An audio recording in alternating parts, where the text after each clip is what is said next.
Hello, everyone, and welcome to this week's episode of the DVC Show. This week, we're going to talk about doing a DVC vacation in the age of COVID, coming up next.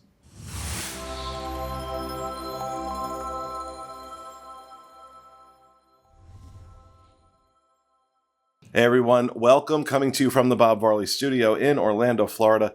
I'm your host, Pete Werner, joined this week via Skype by my good friends from the DVC store, Mr. Jerry Saito. Hello, everybody. And Mr. Paul Krieger. Hey, everyone. And our producer, Mr. Corey Fiascanaro. Welcome home. Welcome, folks. Just the normal reminders.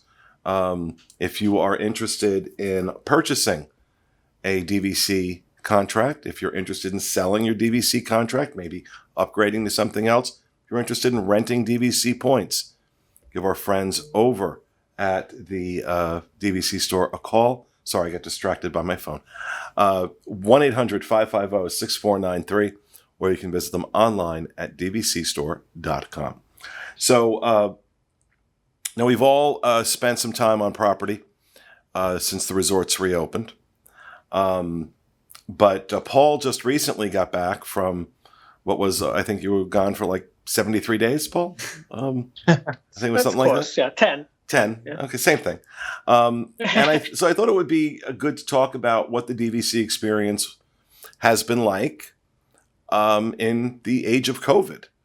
And so, Paul, I'm going to start with you let's talk about some of the things that you noticed that were different.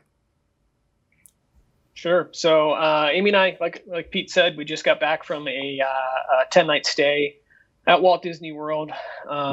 As typical for us, we jump around, split stays galore. We stayed at 6 different resorts in total. Oh, Lord. So we had an opportunity to test the waters. So is that's everywhere. So we can classify that as like Disney ADHD? Pretty much. We never unpack the suitcase. We just roll it out the door and into the next resort. So which resorts did you stay at?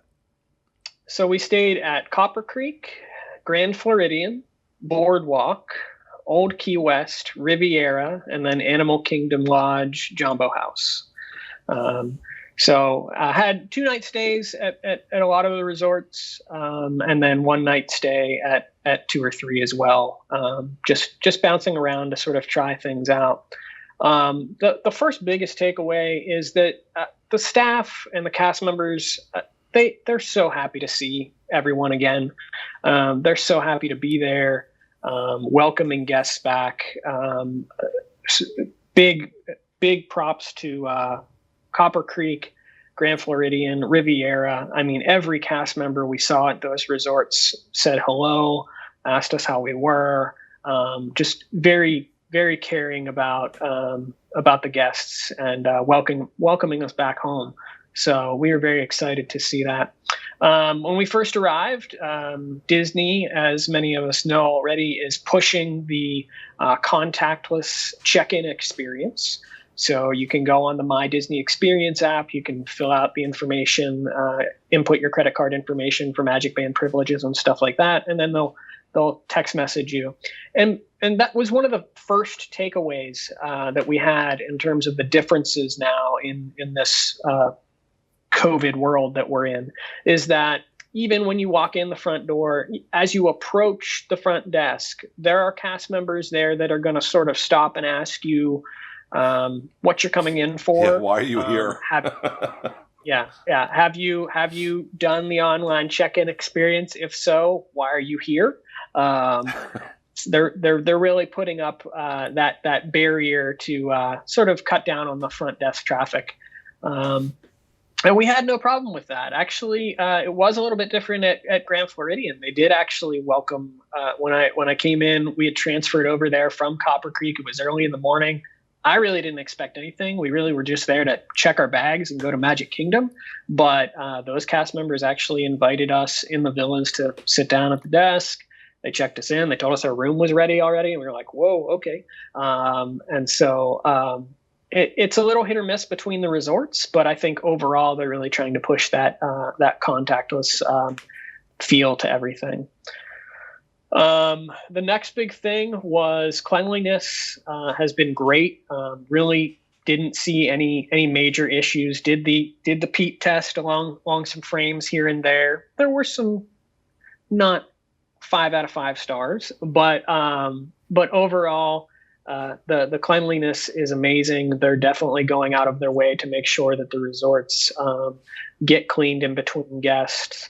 An interesting observation that Amy and I made was that we were upgraded from our deluxe. We did a deluxe studio for every single resort, and we were upgraded at 2 different resorts, Old Key West and Riviera, to a 1-bedroom. And as far as we're concerned, those were completely random. And one question that I sort of throw out there to Disney at the moment is wondering whether or not they're sort of staggering guests in these rooms a little bit while they have the availability to do so as maybe an extra safety precaution. We've heard of some Good Neighbor resorts doing a similar thing where basically if you come in, you stay, they're going to leave the room open for a day before they allow another guest to stay in that room. Disney's not come out and said that they're doing anything like that, but I wonder that in the resorts where they're not seeing crazy booking numbers right now, if they're actually trying to do that. And that's why we're seeing, because people are reporting left and right that upgrades are occurring. So I kind of wondered about that in terms of the upgrades, because it is a little bit rare in the Disney Vacation Club world to get an upgrade, and we're hearing about it so often that I just wonder if it's maybe a housekeeping thing that is causing that. Well, I think it's probably a housekeeping thing to one degree on one side, but it's also the volume's not there. A lot of people just are choosing not to travel regardless. I'm one of them, right? So I think that's it. The resort's still there. It's just not full of people anymore. So, what you're finding is they probably why not make a little magic? There's a lot you've got to navigate now at the parks, at Disney World because of COVID. So that little bit of extra magic, when they can do it, goes a long way. So the next big thing that we noticed, hand sanitizer stations galore. We actually made a joke over on the DVC fan group about this, and someone posted a link to the actual kiosk that we're seeing pop up in all the resorts and in all of the parks right now. Those things are like $300, $350 a pop, and I feel like every time I turn around, there was one. So Disney has made a huge investment in making sure that guests feel safe and that they have those hand sanitizer options as well. This is just my own personal opinion, but I feel like they've made the hand sanitizer a little bit sticky as well, which makes you want to wash your hands more.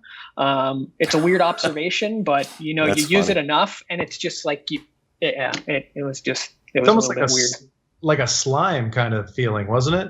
Yeah, exactly. You wanted to wash it off your hands after you had. You see them so often that it just becomes like second nature to go up to a hand sanitizer and just you don't even know you're doing it by the time you've done it, and you're like, oh, now I got to wash my hands again. So it's either they're trying to encourage you to wash your hands, or they're just using cheap hand sanitizer. Exactly. Yeah. So yeah, overall we had it was a wonderful trip, and I think that Disney's doing an excellent job across all their properties right now in doing what needs to be done to make guests feel safe.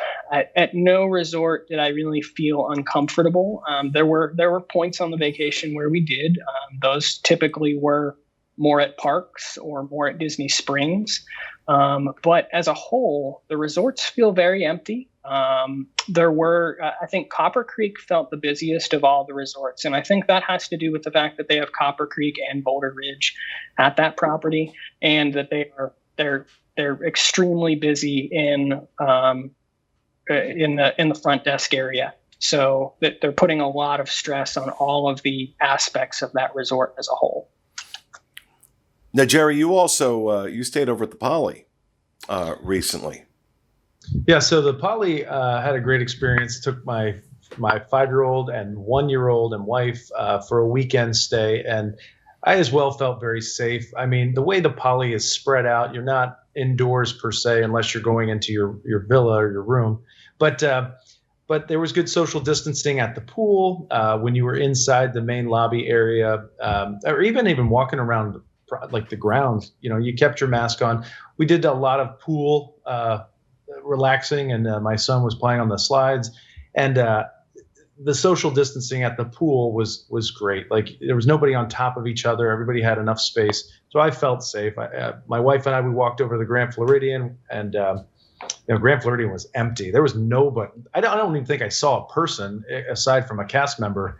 But they also had the NBA wall, the blue wall. So anyway, we got a drink and we walked back afterwards, and it was a great experience. I mean, I felt safe, and that I think I was a little bit hesitant because I didn't know, bringing my children, and I know they say COVID's not as dangerous for children, but I still, as a parent, concerned. But totally fine, great experience, and great little weekend vacation. Now, talk to me about about dining.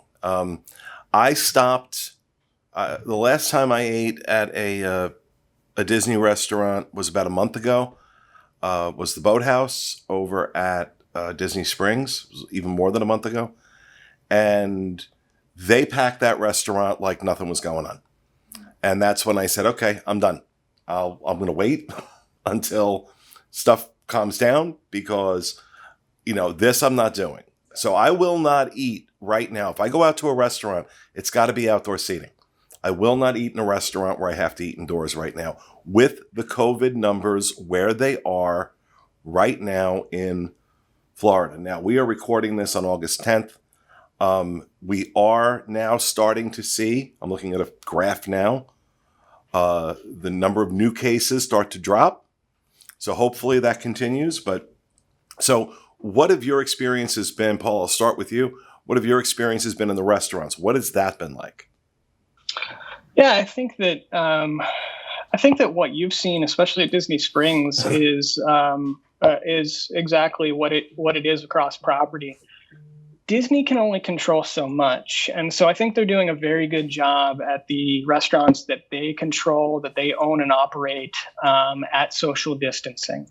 All restaurants, similar to the check-in experience for the resorts, all the restaurants are doing an online check-in on your My Disney Experience app. So you go on there, you check in, you can even indicate whether or not you have any food allergies or anything right on the app. You check in, it'll send you a text message saying that you've checked in.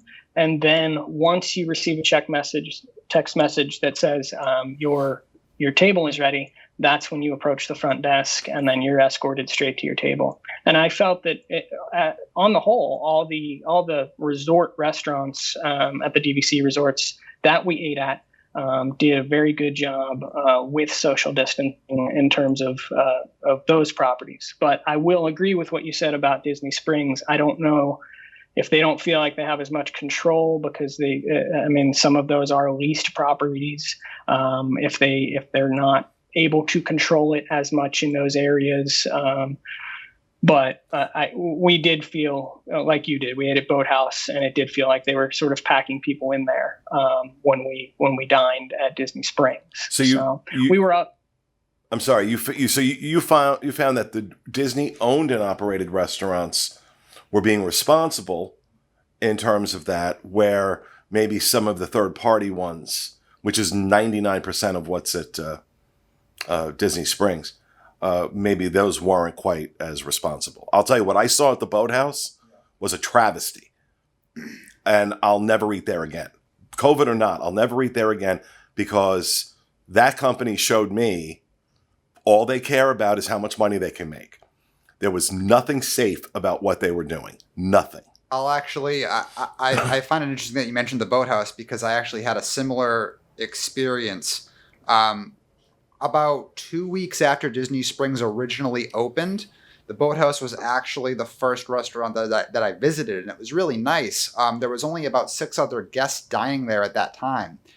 But since I've recently, like about a month and a half ago, went back to the Boathouse to dine, and as soon as I walked up to, the social distancing line to check in, I saw it was packed. They even had people at the bar eating, and I was like, I wanted no part of that. So I know that walked away. When I was there, the bar was shut down. Yeah. Okay, so the bar was not. There was no seating at all at the bar, but the entire restaurant. It was a Friday night. The entire restaurant was packed. Yeah, it was absolutely packed. And that's like, I see stuff like that. And then again, you know what? I have the luxury of living here. I have the luxury of doing this for a living. I can wait, right? It's not a big deal for me. I can wait. But for those people who are choosing to do their vacations now, which I certainly don't criticize them for that. If you made that choice and you feel that's good for you, awesome. For me, absolutely not. No, absolutely not. I will also say, like Paul was mentioning, I've eaten at a number of the restaurants at DVC resorts. I haven't stayed at any of the resorts, but I've been to most of them during this time, and all of my dining experiences have been great. I feel like the way that they're staggering people into the restaurants at the resorts specifically are done so in such a way that there's such a limited amount of people dining at any given time that it's very laid back, and the social distancing measures are fantastic. Waiters are all wearing masks, and then the food's also been amazing. Now, I do want to touch on quick service a little bit as well, and kind of give people a little bit of a tip and recommendation. Right now, a lot of quick service locations are mobile order only, and the ones that are not, they're still trying to heavily suggest that you mobile order. And when you walk up to these quick service locations, they'll all have that little poster up with the QR code that you can scan. Now, what I've found in my experience so far is not only does that little QR code that you scan doesn't always work, but sometimes if there are other people trying to go to the same restaurant you are at that time, can create a bottleneck. So what I would recommend, have the My Disney Experience app already downloaded to your phone. And when say you want to eat at Captain Cook's, talk to your party, figure out what you want to eat before you walk up to the entrance and place your order there on the app. Don't rely on scanning the QR code once you finally get there to do that, because there's been a few instances that I've been in where that felt a little bottlenecky and a little hectic trying to scan right there at the door. As far as table service in the parks are concerned, I have eaten at Jungle Skipper, and that's the only table service that I've eaten at the parks. But that was really great too. I think I got it on a good day though, because I didn't even have a reservation. I just walked up and they were able to take me. But that felt really good. I was in the main dining area, and there was only about 4 other parties there. And of course, there's other dining rooms I didn't check out. I didn't walk through like I normally would and explore because of the circumstances. But yeah, Jungle Skipper was great and was able to walk right on in. So, now, as long as we're, for me, as long as we're experiencing 5, 6, 7,000 new cases a day in Florida, that's Florida as a whole. That's not Orange County necessarily, but as long as we're experiencing that kind of volume, I'm just, I got a nice house. I was going to say that. So when I did the Polynesian stay, we avoided going to a sit-down restaurant. Ohana's was closed. Kona was open. And we walked past Kona, and it was very well social distance. Tables were very well spread apart. But I'm like you, Pete. I did not want to take a chance. My mother, I don't want to get her sick. I don't want my children to get sick. I don't want anyone to get sick. So we skipped it. But Disney did a great job of keeping the social distancing at that, what I could see inside Kona. But we did the mobile orders at Captain Cook's, and that worked out great. Like we're sitting outside. We actually used our phone, made our orders through our phone. They text alerted us when we paid through our phone, and then when it was ready, they sent us a text message. I walked right in, picked it up, walked right out.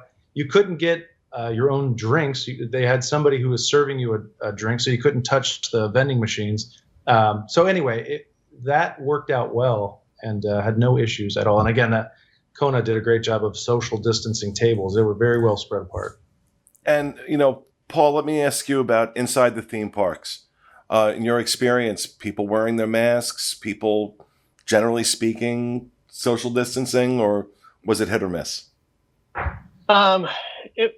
Hit or miss to a degree. I think that overall, I would say that probably 95% of people are doing it the way they should.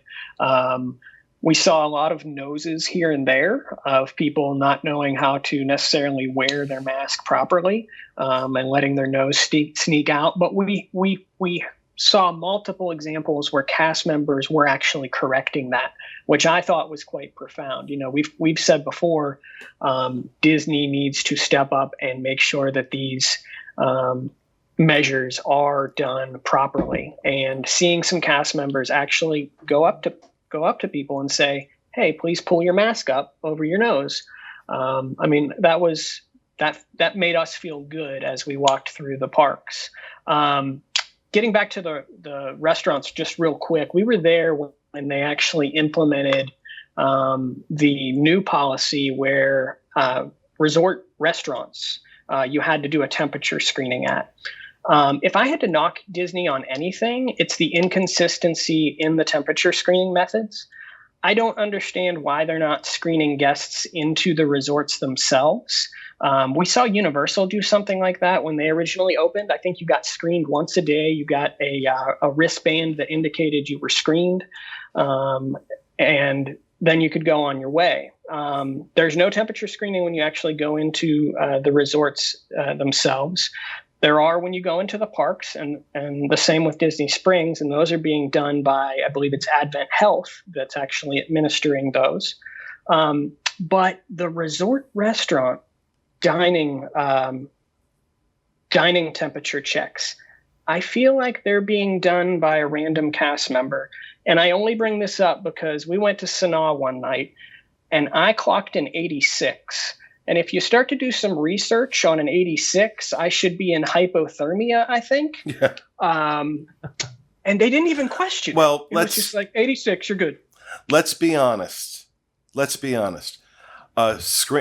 Screening for your temperature is basically just theater. The issue is asymptomatic people that have COVID. That's the problem. People who are not, exhibiting symptoms. They say the largest amount of spread is coming from those people because a lot of people, if they start feeling off, are staying home. Right. It's the people who feel just fine but are asymptomatic. So, checking for a temperature, I don't know how that how. And I know I got a little bit off base there with your question. The one place that Disney could do better in the theme parks right now, ride exits. They do an amazing job through the queue line up to the point that you sit down on the ride. The on-ride social distancing is amazing right now. When you exit a ride, and specifically what stood out for me was Soarin', everyone just beelines for the same 3 doors. So it's not... I have trouble knocking Disney on that one because there are reminders constantly, please social distance this left and right. But just people aren't thinking of that when they're exiting a ride. Everyone's just mass exodus at the same time. And that is when you get into those crowding environments and those situations where I would say, if anywhere, we didn't feel the safest. So let me ask you. I went to Epcot and walked into a gift shop. And I feel like inside the gift shops, it's a little bit dangerous, if you want to call it that, just in terms of the amount of people. Now, there was somebody outside, like trying to number the amount of guests that go into the gift shop. But there was way too many people. And nobody was social distancing. I took one step in and said, nope, I'm out.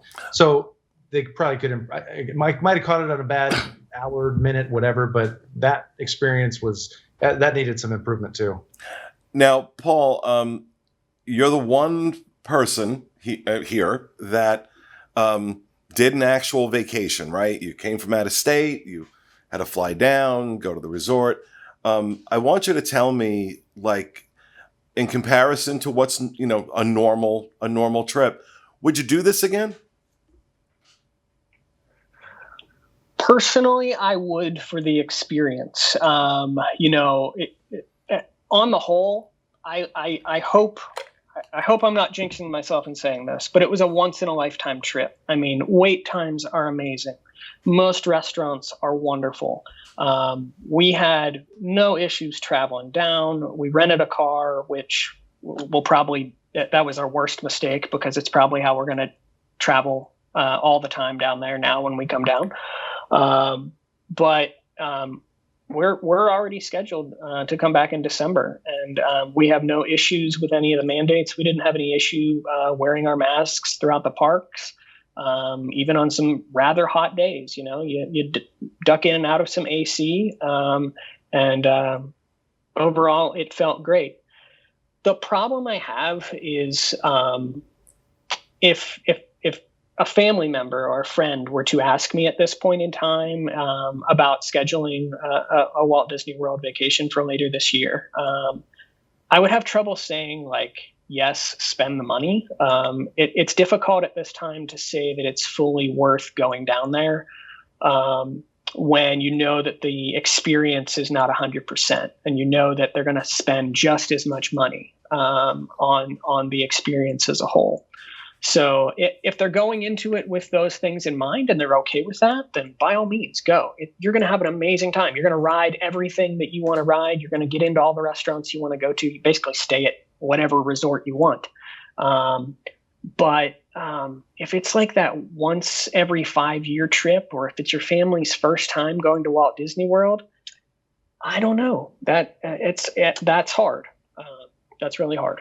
But you had a good time. Amazing. Wish I was still there. There you go.